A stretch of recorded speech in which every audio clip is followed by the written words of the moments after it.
జై శ్రీమన్నారాయణ. మంచి మాట మిత్రులందరికీ అడియన్ నంబూరు శిరీష రామానుజదాసి నమస్సుమాంజలు తెలియజేస్తూ, ఒక వజ్రం 5 జీవితాలు అదేమిటో తెలుసుకుందాం. ఈ కథ వజ్రం గురించి కాదు, మన జీవితం గురించి. ఒకప్పుడు ఒక సాధువు సంచారం చేస్తూ ఒక గ్రామానికి వచ్చాడు. గ్రామంలోని పెద్దలు, పేదలు, చిన్న పెద్ద అందరూ దర్శనం చేసుకుని ఆశీర్వాదం తీసుకుని వెళ్ళారు. వారిలో ఒక పేదవాడు స్వామివారి దగ్గరికి వచ్చి ఇలా అన్నాడు: స్వామి, నిన్న రాత్రి భగవంతుడు కలలోకి వచ్చి, ఒక సాధువు నీ ఊరికి వచ్చి ఒక బహుమతి ఇస్తాడు, దాన్ని తీసుకో, దానివల్ల నీ కరువు పోయి నీ కలలు తీరుతాయి అని చెప్పాడు. సాధువు అతన్ని గమనంగా చూసి చిరునవ్వుతో, నాయనా నువ్వేనా అని అడిగి తన చేతిలో ఉన్న ఒక రాయిని అతనికి ఇచ్చాడు. ఇదిగో ఇది తీసుకో అని. ఆ పేదవాడు ఆశ్చర్యపోయాడు. స్వామి, ఇది రాయిలా ఉంది, దీన్ని ఏం చెయ్యాలి? సాధువు ప్రశాంతంగా అన్నాడు, నాయనా ఇది చాలా విలువైనది, ఎవరైనా వ్యాపారికి అమ్మితే తరగనంత ధనం ఇస్తారు. అప్పుడు ఆ పేదవాడు అడిగాడు, అంత విలువైనదైతే మీరు అమ్ముకొని ధనవంతుడు కావచ్చు కదా స్వామి అని. సాధువు నవ్వుతూ ఇలా అన్నారు, నాకంటూ ఏమీ అక్కర్లేదు నాయనా, ఇది నీకోసమే తెచ్చాను, కానీ గుర్తుంచుకో, ఈ రాయి నీ పేదరికాన్ని కాదు, నీ మనసు బలాన్ని పరీక్షిస్తుంది. దీన్ని నువ్వు దాచలేకపోతే అది నిన్నే దాచేస్తుంది అని చెప్పి, ఇన్నాళ్ళు ఎవడు ఎటు నుంచి వచ్చి ఏమి చేస్తాడో తెలియక, దాయలేక, నిద్రలేక సతమతమయ్యాను. ఇన్నాళ్లకు నా భారం దిగింది, వెళ్ళిరా నాయనా అన్నాడు. ఆ పేదవాడు వజ్రం తీసుకుని ఇంటికి వచ్చాడు. దీన్ని అమ్మితే బోలెడు ధనం వస్తుంది, పెద్ద భవంతి కట్టుకోవచ్చు, 100 మంది పనివాళ్లను పెట్టుకుని రాజులా బతకొచ్చు అని కలలు కన్నాడు.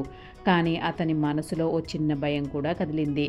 ఇంత ధనం నా చేతిలో ఉండాలా? దేవుడు నన్ను ఆశీర్వదించాడా లేదా శిక్షించాడా?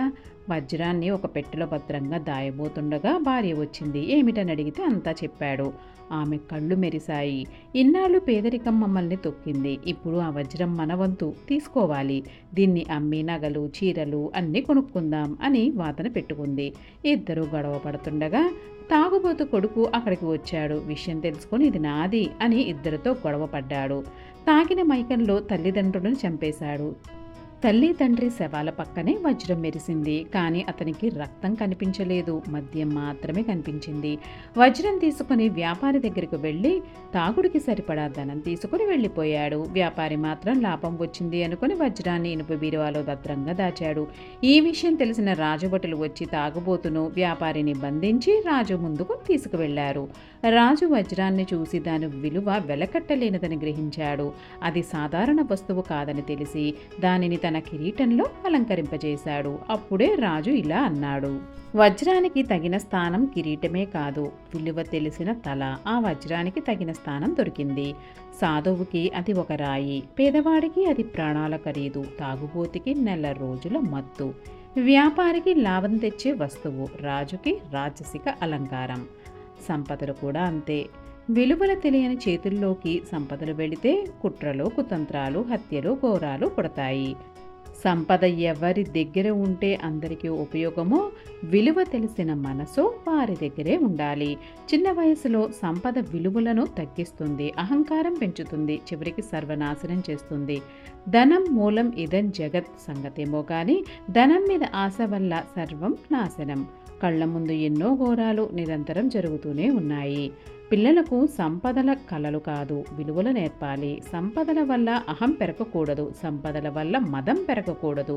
నీ దగ్గర ఉన్న సంపద వెనక ఎందరి కష్టం ఉందో గుర్తించు, సద్వినియోగపరుచు.